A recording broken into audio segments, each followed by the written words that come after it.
มาซึ่งค่ะวันมาในวันที่16เดือนตุลาคมปี2025ค่ะนะเขาย้ำกังในเกามุ้งหกทับตั้งค้าปานังค่ะอยู่เฮิรนอ่านข่าวนะในก็มีข่าวอยู่กำพองนี่ค่ะเนาะเฮาคามาถ่อมจ้อมกันกว่าค่ะนะข่าวคันค่ำคืนได้คืนวานเอค่ะเนาะจำ90แสนเนาะค่ะนะถึงกว่า80 9แสนไป80,000เนาะนะคะยกก็ข่าวโคสิเปาะไปผุยนะคะนะสังเจว่าผุยก็ค่ะดีมาลาดปันกำเยาค่ะอืม เอาใครมาถ่อมด้วยข่าวโหนในพองค่ะตีปักไปหาลักเมืองอยู่เนี่ยค่ะเมืองใต้ปอทองโลดก้าต่างหมักหินหมักไส้มา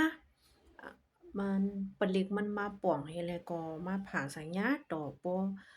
มีคนลูดตายวันนี้ค่ะตีกิกปักไปหาลักค่ะนะมันจะว่าตั้งใจผามันกาปลิกมันป่องเฮยก็ตีกิกปักไปหาลักในมันได้มีลองกดทัดเจ็ดทัดพี่น้องก้นเมืองอันออกตาออกตั้งพ่องย่างหนังนั้นค่ะก้นออกตาออกตั้งเจ้าในก็ตึกเข่าแถวเฮลงไปดาดีปล่อยให้ภูมิบุญฟันเขาเจ็ดท่านนะคะรถในเกิงกลางปลิกปอกให้กอมาผ่านง่ายกว่าลูกตาย2เกาะเป็นนางยิงตั้ง2เกาะวันนี้ก่อนเบิ่งเป็นได้ก็เป็นกว่าเนอะวันที่14เดือนธันวาคม12ปี2025ปนมาย้ำวัยวัน3โมงนั่นวันนี้ค่ะก้นอันหมัดเจ็บได้ก็ได้มีหมอก8เกาะวันนี้ค่ะนะอันลูกตายได้ก็2เกาะวันนี้ค่ะอืม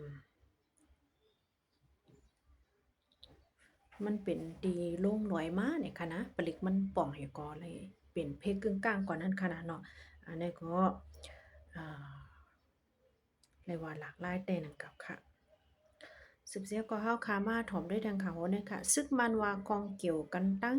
จุ้มจับเพียนในเสอึด8หมายเยเงินตั้ง10กัดฟง2แห่งปลายว่าเนี่ยค่ะ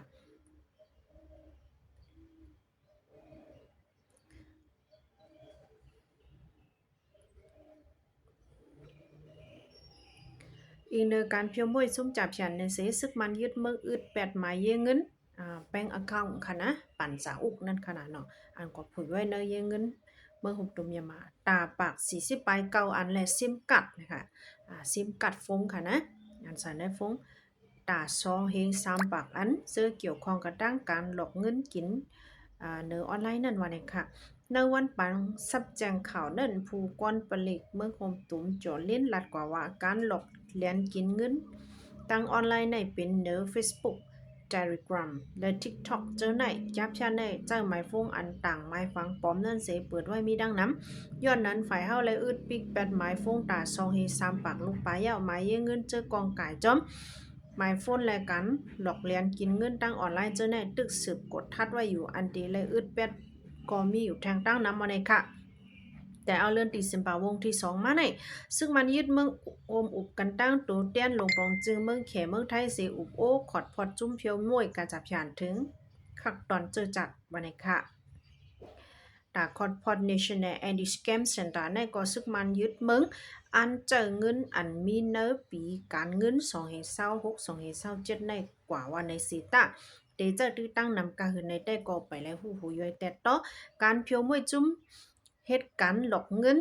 เรียนกินเนื้อออนไลน์จับฉันได้ถูกลิเฮ็ดกว่าจอมเรียนลิ้นหาบ่ยาวตุลิงามอย่าเฮาอะไรถึงจันมาผิวมวยเนื้อมึงขึ้นหาวแห้งๆในพ้องลงปองจึงเนื้อมึงจอมซึกทนทนหนาวก็ลัดกว่านังไหน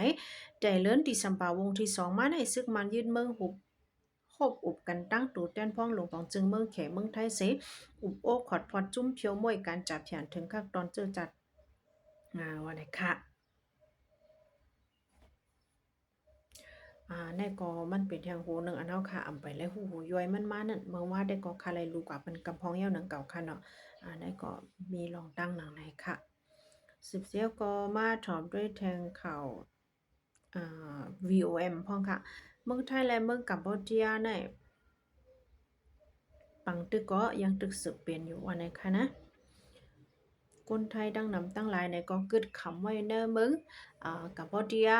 ไปจ้างออกมาย้อนเปิดภายกัมพูชาน่ะอึดปิกเป็ดอ่ากิกหลันจอมเรียนลิ้นอันมีตั้งไทยนั้นตั้งสิ่งตั้งโมเราะอันนี้ค่ะนะนั่นก็เป็นลองคำเจออันหนึ่งนะคะเนาะภายคอมชิน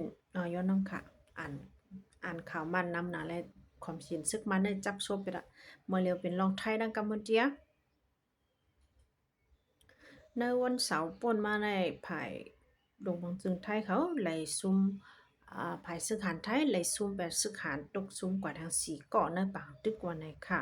ภายกัมพูเจียได้ก็ไปย่อมเปิดเผยออกมาในค่ะว่านะว่าแห่งกุนเขาไหลตกซุ่มกว่ากะฮือเนี่ยค่ะเนาะเฮือวินตึกซึก F16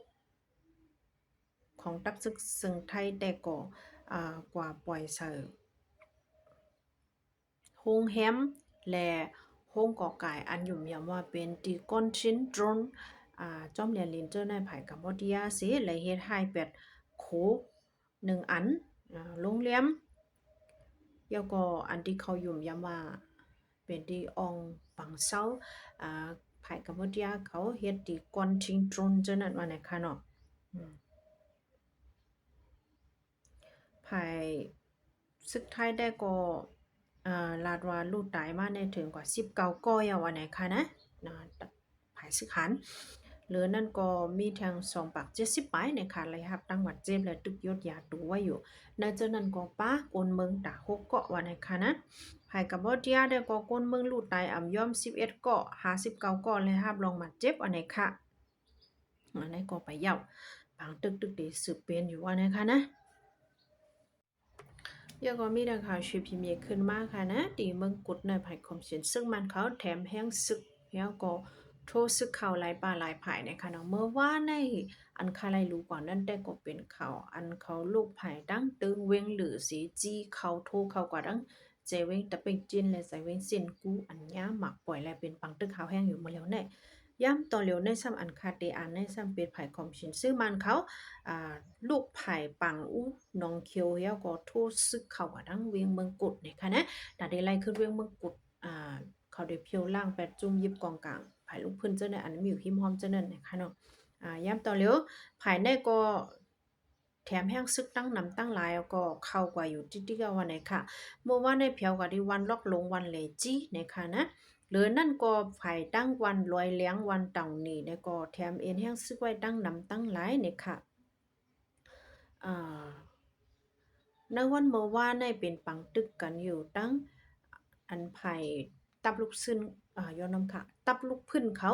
ปักเซาไว้ยันไก่กันดังเมืองกุดตั้งออกเวงเมืองกุดบอกหาลักนั่นนะคะหรือนั่นเนเวงเมืองกุดเนี่ยก็ห่างไว้หมากหลงค่ะนะเครื่องปล่อยหมากหลงหลายตีหลายตั้งอ่ำว่าอยู่ไว้ดีอยู่หากุ้งโป้งหยาแล้วก็วางปิดหมักหนังโรงเรียนเจ้าในหลายวันเนี่ยค่ะปักเซาไว้ดีอันยำมันหลายๆอันอยู่ดีเนกลางเวงเสก็ยื้อหลายๆปลาหลายภายเจ้านั้นว่าเนี่ยค่ะนะนี่ก็เป็นข่าวคืบหน้าปังตึกเมืองเวงเมืองกุดเนี่ยค่ะเนาะข่าวอันปล่อยหมักแต่ก็ไปไล่ยินค่ะนะหรือเน้อๆวงวังในเมืองใต้เฮาแต่ก็ตีไปไล่ยินลองตั้งเจ้าในก้อยกาดีกว่าเป็นต่างตีต่างตั้งเหมือนจังหนังรักแข่งแล้วเมืองเคียงแล้วเนี่ยค่ะเนาะเย้าก็ดีกว่าทั้งเมืองขางตึงใจแก้งและเมืองมันบางทีกำพองอันเป็นหน้าที่ภายตับซึกลูกพื้นเขากุมกับไว้เจ้านั้นเขาดีกว่าเอาเจ้านั้นในคณะเมืองไทยเฮาเอาย้อนนำค่ะเมืองใต้เฮาค่ะแต่ก็ย่ำเดียวมันตั้งว่าอะไรหรือไว้กำเนิดย้อนปึกเขากลุ่มมั่งเฮ็ดตาปังเลือกตังเขาแค่ในค่ะเนาะเจ้านี่ก็เป็นข่าวอันเดี๋ยวว่าเปลี่ยนอยู่ย่ำต่อเหลียวแน่ในค่ะนะเมืองใต้ปรอกโคงได้ก็ได้มีผลจังตกมาย่อยๆในข่าวตั้งอันที่มาถึง 4-5 วันในวันนี้ค่ะเมืองใต้ปอดห้องได้ก็ได้กัดหรือเปิ้นปอดห้องได้ก็อำปอกะฮือในคณะชื่อก็ลิฟังไปอยู่ลีกันในลุ่มลาดโตกันในลีพองค่ะเนาะตอนตะวันเมื่อได้กลางน้อยนี่ได้ก็ข่าวได้ก็อำปอหลากหลายสังก้อยน่ะ